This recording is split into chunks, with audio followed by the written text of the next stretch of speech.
Olá meus amigos, tudo bem? Meu nome é Newton Nunes, estamos aqui no canal Área de Treino, mais uma vez, muito obrigado pela sua participação. E olha que questão também muito importante aqui, muito útil aqui nesse vídeo, sobre a fasciite ou fascite plantar. Olha que assunto muito importante para você que aí faz muitas caminhadas, corre. Mas será que esse incômodo aí, que a gente vai comentar aqui nesse vídeo, como amenizar, como sumir, como desaparecer com a fascite plantar, vamos chamar de fascite plantar, como resolver? É muito comum em corredores, pessoas que fazem longas caminhadas, pessoas que estão acima do peso e também profissionais aí que trabalham muito tempo, muitas horas em pé, todos os dias praticamente. Então você sobrecarrega ali, né, a sua sola do pé. Então você tem a fáscia plantar. Então você tem essa camada que está revestindo aí a sola dos seus pés. E é muito comum esse incômodo ser um pouco maior, principalmente para aquela pessoa que tem uma curvatura maior aí na sola dos pés. Então por quê? E por que tem essa curvatura? Isso é biomecânica. Se nosso pé fosse chato, totalmente plano, o impacto sobre a face seria muito maior. Então a evolução aí do ser humano, né, começou a aumentar esse arco plantar. Mas em pessoas com arco muito grande, a sobrecarga é maior e a propensão, a probabilidade de ter essa dor, esse incômodo, também é muito maior. Então você tem a face que começa aqui no calcâneo e vai até o comecinho aí dos seus dedos. Então essa é a fascia plantar. Então o impacto, o trauma, né, acaba incomodando. Então isso é muito comum nessas pessoas que correm, fazem treinamentos de longa distância. Como é que você poderia então resolver? Olha quantas dicas importantes aí. Claro que o uso de palmilhas pode ajudar.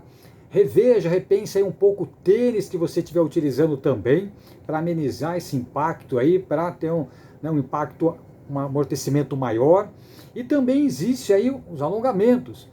Claro que eu vou comentar agora os alongamentos, os exercícios, para como você resolver a fascite plantar, mas também o tradicional, o velho e bom gelo. Está incomodando?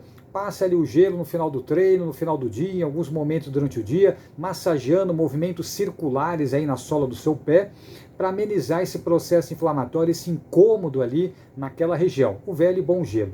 E o alongamento? Sim, é muito importante também.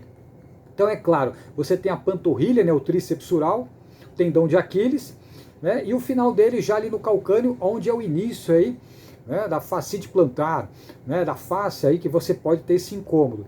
Então, como é que você vai alongar essa face plantar? Então, o que você pode fazer? Você vai alongar o tríceps sural, alongar a panturrilha.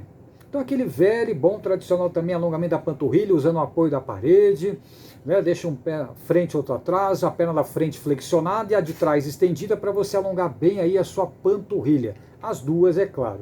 Tudo bem? Para ir amenizando essa fascite plantar. E um outro alongamento também muito bom para desaparecer de vez aí, sumir com a fascite plantar, é, por exemplo, você sentado, pegar aqui uma toalha, passar por trás aí da sola do seu pé, a sua perna está estendida e você puxa aqui a toalha. Então passe a toalha na sola do seu pé, você está com a perna estendida aqui sentado, uma perna estendida, você puxa, traciona aqui a toalha para alongar aqui um pouquinho também. Então isso daí é muito importante, você está alongando o tríceps sural, alongando a face aí plantar, para amenizar aí os sintomas, esses incômodos aí e desaparecer a fascite plantar. Se persistir aí o incômodo, deve resolver certamente. Se persistirem, é claro, muito importante você procurar um especialista, um ortopedista, para estar investigando por que esses incômodos continuam. Mas eu tenho certeza aí, você repensando em tudo que foi falado aqui nesse vídeo, palmilhas, o tênis, a massagem na sola dos pés, o alongamento da panturrilha do tríceps sural, o alongamento da fáscia plantar aqui com a toalha, tudo isso certamente vai diminuir e vai sumir a fascite plantar. Meu nome é Newton Nunes, se você curtiu esse vídeo, clique no curtir. Um grande abraço e até o próximo vídeo.